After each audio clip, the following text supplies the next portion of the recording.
Ես անդադար փորձում եմ ինչ-որ մասնագիտական եւ մարդկային որակները ստացված հրամանից բարձր դասելու ասես ասեմ վարկ տրամադրել բոլոր այն պաշտոնյաներին, որոնք այս կամ այն կերպ հապահում են Փաշինյանի հանձնարարականը կատարել։ Ես չեմ մտնի այդ դաշտը ենթադրություններ անելու թե ինչից, այստեղ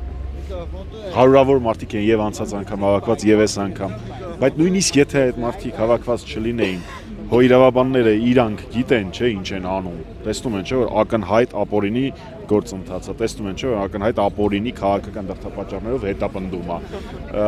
դատավորները նույն տրամաբանության մեջ, այն մարդիկ, ովքեր այնպես են անում, որ մյուս քաղաքաբանտարկյալները լինեն անազատության մեջ, այն մարդիկ, ովքեր այնպես նրան են հասցրել, որ Սամսոնյան Նարեկը արդեն որերորդ օրն է հացադուլի մեջ է, 11-րդ չեմ սխալվում, օրն է հացադուլի մեջ է ու իր առողջությանը շատ մեծ վտանգ է սպառնում։ Այն մարդիկ, ովքեր այնպես են արել, որ Սամվել Կարապետյանը անազատության մեջ լինի կես տարուց ավել, Արմեն Աշոտյանը, Վազգենը Սաղաթելյանը, չթվարկեմ, իհարկե Դավիթը։ Այսքան մարդ պիտի հավաքվի, որ իրենք հասկանան, որ վատ բան են անում։ Դե հիմա այսքան մարդ հավաքված է, թող տեսնեն, որ վատ բան են անում։ Ենթադրություններ թե ինչի է այդպես եղել, ես եկեք չանեմ։